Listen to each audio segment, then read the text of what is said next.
Hello students. मेरा नाम आशीष कुशवाहा और फोकस ट्यूटोरियल में आप लोगों का स्वागत है। फोकस ट्यूटोरियल की लाइव क्लासेस का ये रिकॉर्डिंग आप लोग अभी यूट्यूब पे देख रहे हैं।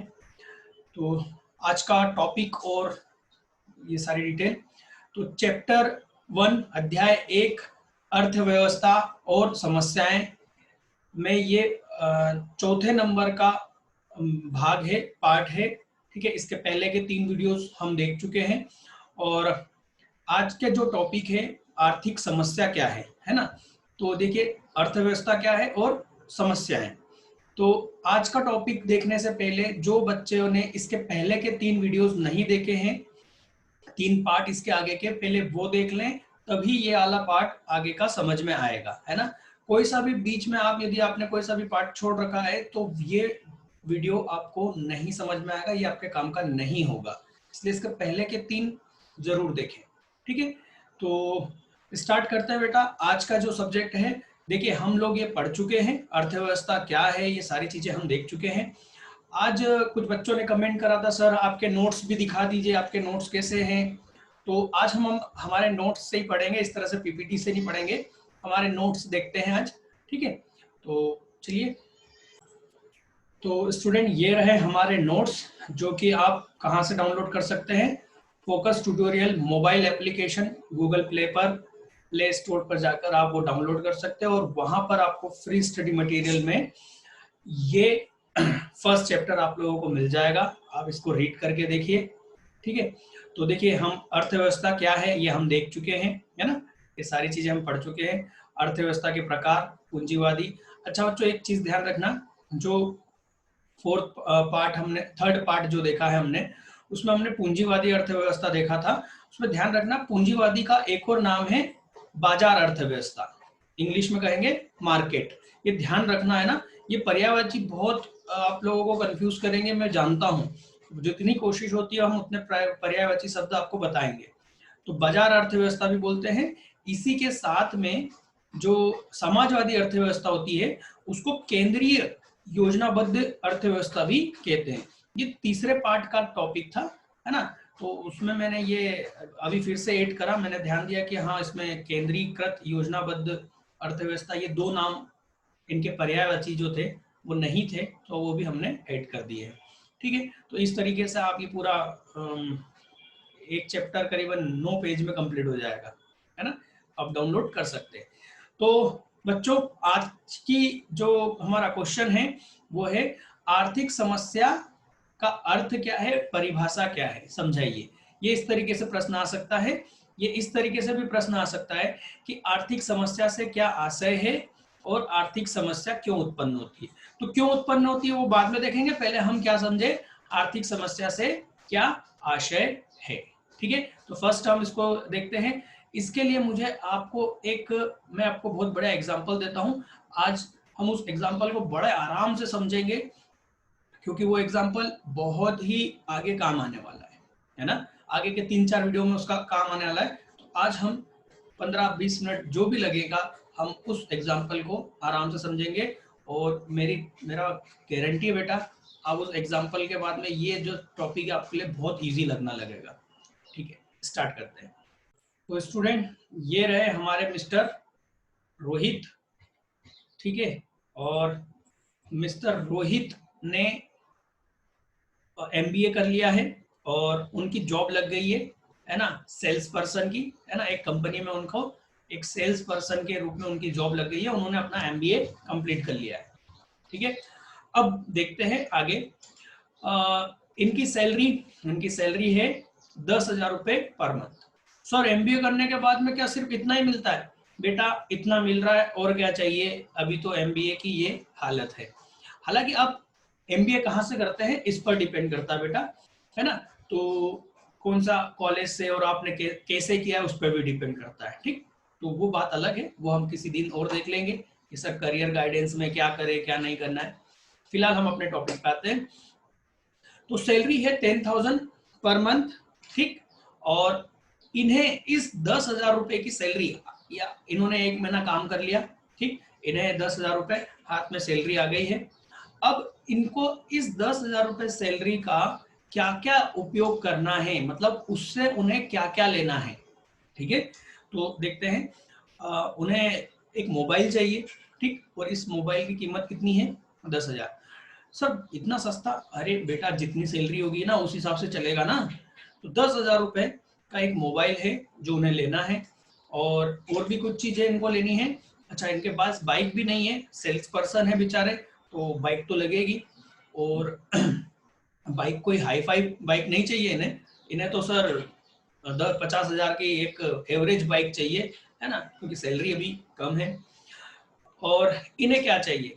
इन्हें लाइफ स्टाइल का मतलब होता है कि कपड़े, घड़ी वगैरह, चश्मा, अच्छा, है ना। तो इसको हम क्या बोलते हैं? जूते वगैरह, इसको हम क्या कहेंगे? Life style. तो लाइफ स्टाइल पर भी इनको 3,000 खर्च करने हैं। और क्या भैया, और क्या, और कुछ भी बचा है क्या? हाँ, हाथ में कुछ थोड़ा पैसा भी बचना चाहिए। अब आप सोच रहे होंगे सर, इनको आई है 10,000 रुपए की सैलरी, ठीक है, और इन्हें खर्चे तो इनके बहुत सारे हैं, है ना। इसी को आर्थिक समस्या कहेंगे। हम आगे और डिटेल में बताऊंगा कैसे, क्यों। अभी पूरा एग्जाम्पल सुनिए, अभी तो चालू हुआ है। अब जरा सोचिए मिस्टर रोहित क्या करेंगे।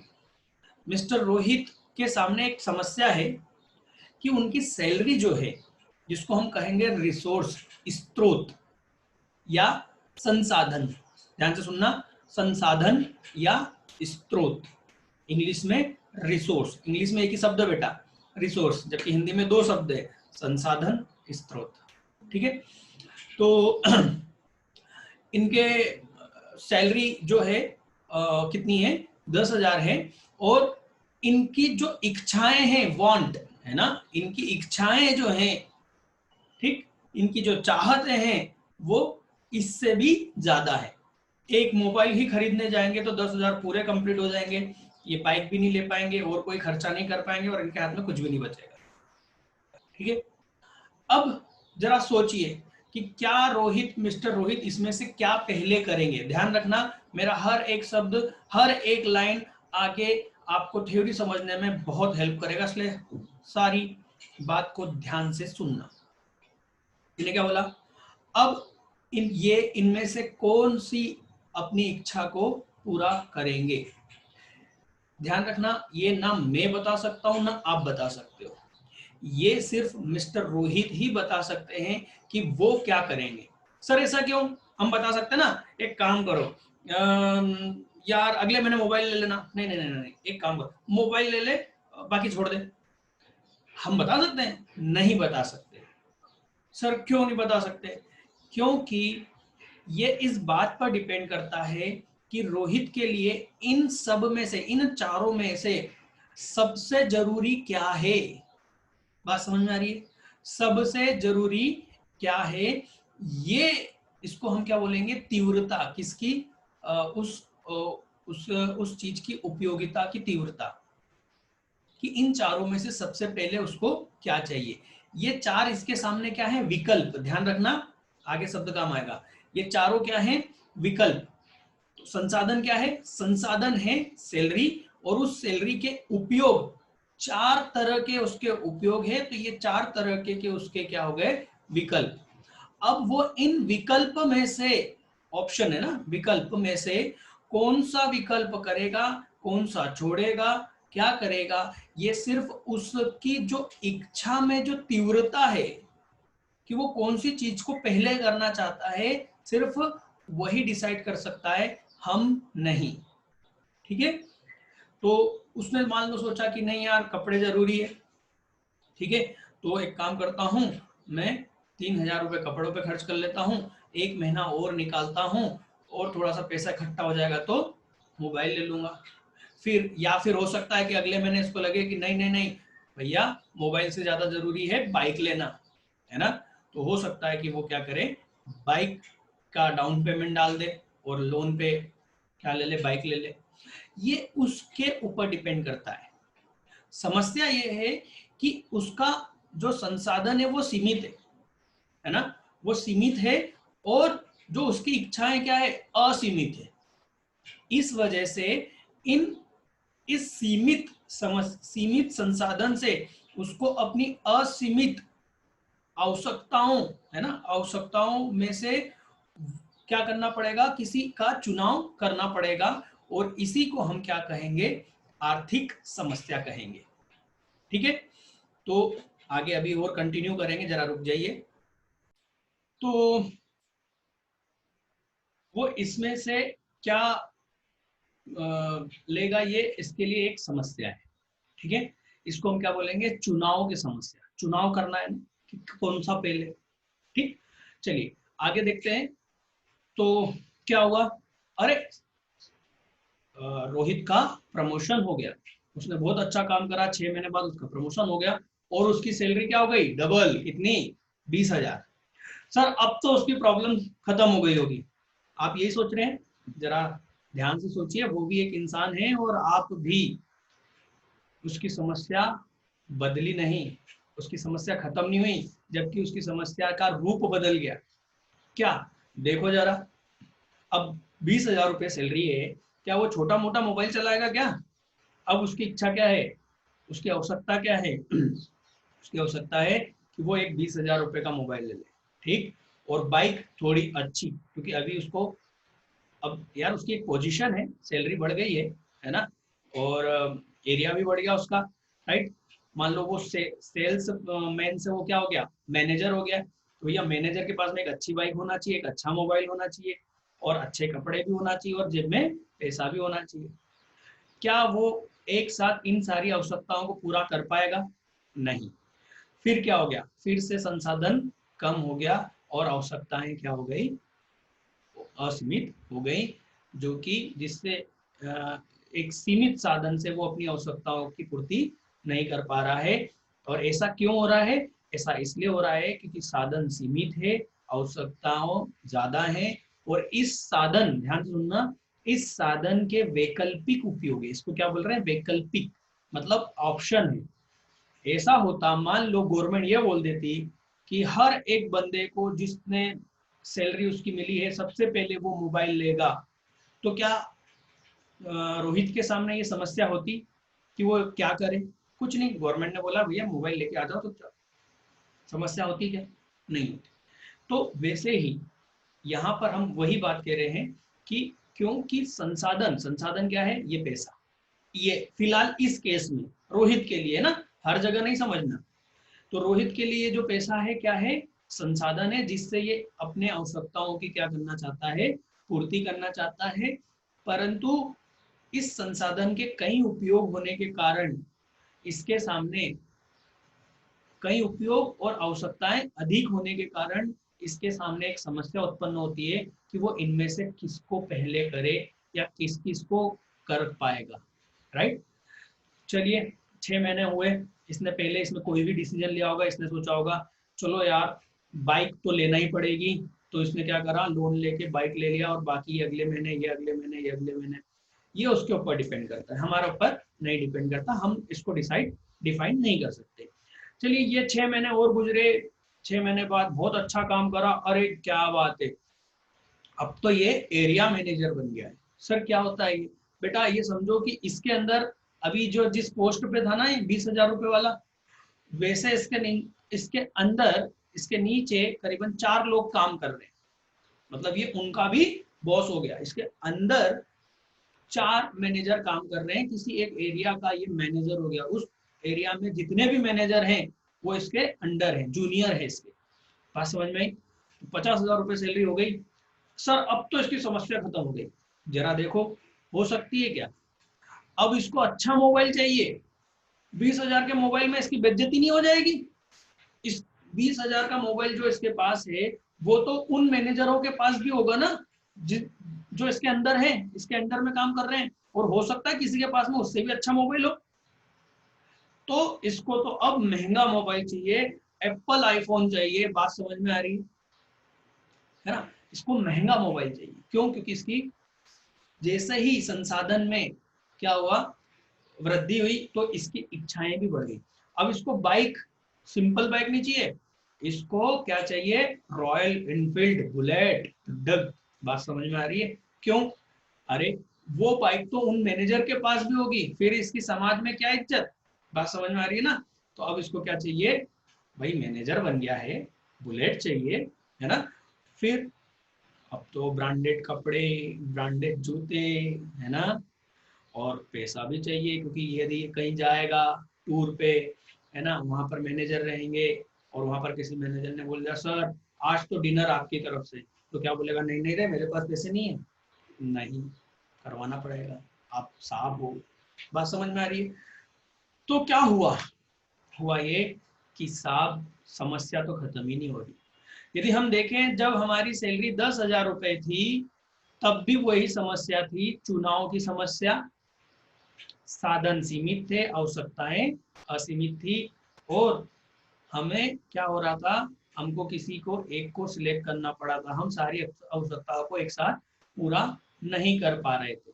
और जब सैलरी जैसे ही बढ़ी, संसाधन बढ़े, तो हमारी आवश्यकताओं में भी क्या हो गई, वृद्धि हो गई। हमने जब जब हमारी सैलरी बढ़ी तब तब हमारी आवश्यकताओं में वृद्धि हो गई। कहने का मतलब ये है बेटा कि मानव आवश्यकताएं कभी भी संतुष्ट नहीं हो सकती पूरी तरह से, ठीक है, और उन आवश्यकताओं के सामने जो उसके संसाधन हैं, जो उस आवश्यकता की पूर्ति का जो स्रोत है ना, इन आवश्यकताओं की पूर्ति का स्रोत ये है, ये सैलरी। बात समझ में आ रही? वो स्रोत, वो संसाधन हमेशा कम होगा उसकी आवश्यकताओं के सामने। आप ये देख लो, हमारे देश का सबसे अमीर व्यक्ति भी वो चाहेगा कि मैं एशिया का सबसे अमीर आदमी बन जाऊं, ठीक है, और इसके बाद में वो सोचेगा कि मैं दुनिया का सबसे अमीर आदमी बन जाऊं, और उसके बाद वो शायद ये सोचे कि जब मैं दुनिया का सबसे अमीर आदमी हूं तो मैं किसी देश का मालिक ही बन जाऊं, मतलब पूरा उसको खरीद लूं। वो किसी एक देश को खरीदेगा तो फिर वो बोलेगा दूसरा देश भी मैं खरीद लूं। उसकी उसकी आवश्यकताएं, उसकी इच्छाएं कभी कम नहीं होगी। बात समझ में आ रही है? यही समस्या है। तो फिलहाल हम इसको बोलेंगे, ये समस्या एक्चुअल में चुनाव से संबंधित समस्या है। चुनाव से संबंधित समस्या का मतलब हुआ कि आर्थिक समस्या का मतलब यही हुआ कि हर अर्थव्यवस्था में, अब हर अर्थव्यवस्था का मतलब क्या हुआ, पूंजीवादी, समाजवादी या मिश्रित, कोई सी भी अर्थव्यवस्था की बात कर लो, इन चारों अर्थव्यवस्था में, सॉरी तीनों अर्थव्यवस्था में ये प्रॉब्लम रहेगी। और हर, चाहे वो अमेरिका हो, चाइना हो, इंग्लैंड हो, इंडिया हो, कोई सा भी देश हो इस पृथ्वी पर, वो कोई सी भी जगह हो, कोई सा भी देश हो, उन सभी अर्थव्यवस्था में ये जो समस्या है ये रहेगी ही नहीं, ठीक है। इसलिए इसको केंद्रीय समस्या भी कहते हैं, ध्यान रखना। इसको केंद्रीय अर्थशास्त्र, अर्थव्यवस्था की केंद्रीय समस्या भी कहते हैं। आर्थिक समस्या, केंद्रीय समस्या एक ही है, ठीक है। तो आर्थिक समस्या का मतलब क्या हो गया, जब आपसे पूछे कि आर्थिक समस्या क्या है तो हम कहेंगे चुनाव संबंधित समस्या है, कि साधन सीमित हैं और आवश्यकताएं अधिक हैं, और इनमें से हम किसको अब पूरा करें, ये हमें क्या करना पड़ेगा, चुनाव, और इस चुनाव को ही हम आर्थिक समस्या कहेंगे। तो ये हिंदी मीडियम वालों के लिए है और इसलिए पूरा हिंदी में चल रहा है बच्चों, ठीक है। और अब हम इसको देख लेते हैं कि किस तरीके से इसको हमको लिखना है, आंसर किस तरह से लिखना है, ठीक है। तो चलिए वो देखते हैं अपन हमारे नोट्स में। ये रहा हमारे नोट्स में, आपको मिल जाएगा, टॉपिक नंबर 1.3 चल रहा है और टॉपिक है आर्थिक समस्या का अर्थ और परिभाषा, ठीक। चलिए देखते हैं, फटाफट देखते हैं। अब मैं सिर्फ रीड कर रहा हूँ ताकि आप लोगों को लगे कि हाँ हमने सही समझा है, ठीक है ना, सर ने सही समझाया। चलिए, यह सर्वविदित है। अब सर्वविदित का मतलब तो जानते हो ना, मतलब सभी जगह है ना, कि मनुष्य की आवश्यकताएं असीमित है ना, लेकिन पूरा करने के लिए साधन, समय, धन, है ना। यदि आवश्यकताओं की तरह साधन भी, यहाँ पर कुछ मिस्टेक है ना, लेकिन हाँ अच्छा, समय धन सीमित है, यहाँ पर ब्रैकेट बंद हो जाएगा, हाँ धन के बाद में। तो आवश्यकताएं असीमित है तथा समय तथा धन जो कि साधन हुए वो क्या है, सीमित है। यदि यदि आवश्यकताओं की तरह साधन भी असीमित होते, मतलब हमारी सैलरी भी खूब होती है ना, तब भी ये समस्या, तब असीमित होते तब मनुष्य के सामने कोई आर्थिक समस्या नहीं होती। लेकिन साधन केवल सीमित ही नहीं है, मैंने क्या बोला, सैलरी सीमित नहीं है ना, मतलब सॉरी सैलरी सीमित है, पर केवल ये प्रॉब्लम नहीं है कि वो सीमित है, प्रॉब्लम ये है कि उसके कई सारे उपयोग हैं, है ना। मैंने कहा था कि यदि गवर्नमेंट हमको कह देती कि मोबाइल लेना है तो हमारे सामने समस्या होती क्या, नहीं। तो समस्या सिर्फ ये नहीं है कि साधन सीमित है, समस्या ये भी है और इसके कारण भी है कि उसके कई उपयोग भी हैं, है ना। तो लेकिन केवल सीमित साधन ही नहीं होते बल्कि उनके अनेक वैकल्पिक उपयोग भी होते हैं। वैकल्पिक उपयोग याद करो, हाँ सर याद आ गया। अर्थात एक ही साधन से अनेक आवश्यकताओं की संतुष्टि की जा सकती है, ठीक है। चूंकि आवश्यकताओं की तीव्रता में भी अंतर होता है, याद करो तीव्रता मतलब कौन सा हमको पहले पूरा करना है, ठीक है ना। तो चूंकि आवश्यकताओं की तीव्रता में भी अंतर होता है, सभी कौन सा पहला करना है उसको, हमारी जो उसको तीव्रता कितनी इच्छाएं हमें है ना, इसलिए अधिक तीव्र आवश्यकता की पहले संतुष्टि करनी पड़ती है। इससे स्पष्ट है, ध्यान देना क्या लिखा है आगे, मनुष्य के सामने असीमित आवश्यकता तथा वैकल्पिक प्रयोग वाले सीमित साधन के मध्य चुनाव करने की समस्या होती है। क्या, जरा ध्यान से देखो क्या बोला, मनुष्य के सामने असीमित आवश्यकता है ना, और वैकल्पिक प्रयोग वाले सीमित साधन, सैलरी क्या थी, सीमित साधन और उसके कई सारे प्रयोग है। तो वैकल्पिक प्रयोग वाले सीमित साधनों के माध्यम सॉरी साधनों के मध्य चुनाव करने की समस्या होती है। मतलब इनमें से किसको हम पूरा करें, ये क्या है, समस्या है, चुनाव। अर्थात आवश्यकता की तीव्रता के आधार पर उसे यह चुनाव करना पड़ता है कि किन आवश्यकताओं की पहले संतुष्टि की जाए तथा इसे किन साधनों का प्रयोग किया जाए, मतलब इसको पूरा करने के लिए साधन कौन सा लगेगा, ठीक। प्रोफेसर रॉबिन्स ने इसको क्या कहा है, ध्यान रखना ये नाम ऑब्जेक्टिव बन सकता है। तो प्रोफेसर रॉबिन्स ने कहा और उन्होंने और अन्य अर्थशास्त्रियों ने कहा कि चुनाव की समस्या को ही आर्थिक समस्या कहा है। किसको, ये जो हम चुनाव कर रहे हैं कि भैया किसको पहले करें, यही क्या है, आर्थिक समस्या है।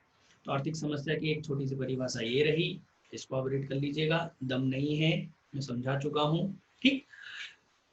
इसके बाद में बच्चों कल हम देखेंगे आर्थिक समस्या से क्या ऐसा है, ये तो हम समझ गए हैं। अब हम देखेंगे आर्थिक समस्या क्यों उत्पन्न होती है। जब प्रश्न ऐसा पूरा आ सकता है 5 नंबर में, आर्थिक समस्या से क्या आशय है, आर्थिक समस्या क्यों उत्पन्न होती है, तो आशय ये रहा जो हम पढ़ चुके हैं, और आर्थिक समस्या क्यों उत्पन्न होती है तो हम उसके ये कारण समझेंगे, ठीक है। तो कल हम 2 टॉपिक कंप्लीट करेंगे, आज एक ही चीज कंप्लीट करी है क्योंकि हमारा एग्जाम्पल काफी बड़ा था। वही एग्जाम्पल ध्यान रखना, इन दोनों ये टॉपिक नंबर 1.4 और टॉपिक नंबर 1.5 को समझने में काम आएगा, तो उसको ध्यान रखना। नेक्स्ट वीडियो में जो इसका 5th पार्ट रहेगा, नेक्स्ट वाला ये 4th है, तो उसमें हम ये दोनों कंप्लीट कर लेंगे, ठीक है। और यदि आपको नोट्स चाहिए तो क्या करेंगे, फोकस ट्यूटोरियल याद है, गूगल प्ले पर focus tutorial mobile application download कर लें। ये पूरे साल, ये कोरोना ईयर है 2020, राइट, और पूरे साल हम आपको ऑनलाइन क्लासेस देंगे, तो आप वहां पर जाके इसको रजिस्टर कर सकते हैं। तो आज के लिए बेटा इतना ही।